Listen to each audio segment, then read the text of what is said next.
Pense na seguinte cena. Anos 60, em uma cidade do interior do estado de São Paulo, alguém chega para um garoto brincando numa praça e faz uma pergunta para ele assim. Garoto, o que você pretende ser quando crescer? O garoto enche o peito, olha pro nada assim, olha pro horizonte e os olhos brilham e responde, eu vou ser astronauta. Pausa na história e vamos explicar um pouquinho o que isso tem a ver com esse vídeo da motivação, com esse pouquinho da motivação que trata esse vídeo aqui que nós estamos começando aqui na trilha da Revolução do Pouquinho. Bom, o garoto em questão existe, ele chama-se Marcos Pontes e algumas décadas depois ele viria a se transformar no primeiro astronauta brasileiro. Olha a diferença entre tantas pessoas assim que, mesmo sendo ali de uma família simples, de uma família humilde, não tendo muitos recursos financeiros à sua disposição, mas teve um sonho, mirou nesse sonho e empreendeu todos os esforços necessários para que esse sonho se tornasse realidade. Quantas crianças que você conhece que nessa idade aí dos 4 ou 5 anos sonham ser astronauta, sonham aí com uma atividade que seja daquelas assim extremamente, né? Nossa, como impressiona, né? Porém, quantas que efetivamente colocam para valer todas as suas forças, todas as suas competências e transformam a realidade no sentido da busca do seu sonho, na construção da sua revolução do pouquinho. O Marcos Pontes é uma dessas pessoas, né, que tem ali praticamente aquilo que aqui na Revolução do Pouquinho eu gosto de entender como sendo a compreensão da motivação como causa, não como efeito, né? Quantas pessoas que você conhece que colocam a motivação como efeito? Elas dependem de uma série de coisas, uma série de fatos que devam acontecer para que especificamente a pessoa sinta-se motivada.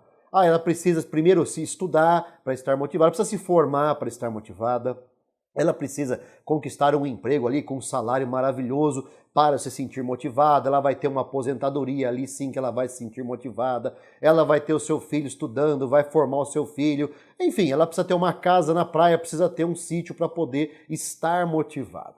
Você percebeu o perigo desse tipo de relação com a motivação enquanto efeito, não enquanto causa? Você apenas vai conhecer motivação, ou no caso aí, especificamente a realização relacionada à motivação, quando alguma coisa acontecer. E isso é um grande perigo porque a nossa vida está sujeita a diversas variáveis, né? Por mais que a gente tenha sonhos, tenha planos, tenha projetos, pode ser que alguma variável aconteça no meio do caminho que acabe dificultando um pouco o atingimento de determinados objetivos. Portanto, o risco de colocarmos a motivação aqui no efeito é um risco muito grande. Pode ser que por alguma razão algo aconteça, algo interpole-se aqui no nosso caminho e nos impeça ou então retarde o atingimento do nosso objetivo. Quando a pessoa entende a motivação como causa e não como efeito, aí a gente começa a entrar numa outra dinâmica, numa outra construção, numa outra sincronização daqueles efeitos, daqueles fatores que tornam a motivação uma ciência quase que exata, né? É algo que até pode assustar muita gente quando a gente fala que motivação, quando bem compreendida, quando bem estruturada, quando bem trabalhada, quase se torna uma ciência exata, porque nos coloca sempre em um dinamismo que vai entendendo e vai absorvendo todas as características do mundo por onde estamos transitando, vai compreendendo que o terreno é muito diferente do mapa que nós idealizamos e justamente por isso vai transformando as ações conforme o terreno vai se desenhando à nossa frente. Como diz na neurolinguística, né? O mapa é muito diferente do território.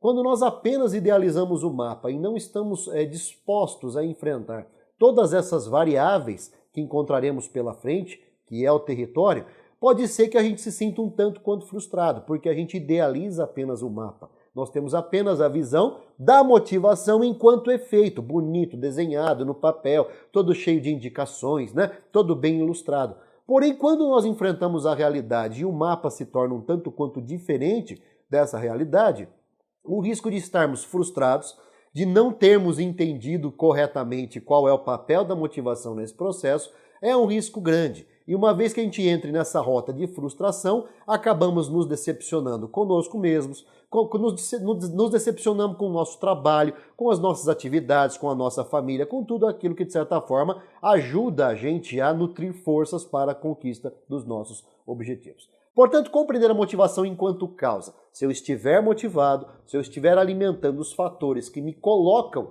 numa rota de dinamismo diante da vida, de todo esse universo complexo que nós enfrentamos nela, é muito mais compreensível que nós consigamos ter resultados construídos gradativamente, ali minimizando todas as perdas, desviando dos obstáculos, superando as adversidades e justamente por isso atingindo aquilo que é o efeito da nossa motivação. A nossa realização, a nossa conquista, o nosso emprego, o nosso carro, a nossa casa, enfim, a formatura dos nossos filhos, a nossa aposentadoria e até mesmo aquele sítio que você tanto sonha na vida para poder ali passar os seus anos de descanso, os seus anos de relaxamento ali, depois de uma vida totalmente atribulada no trabalho.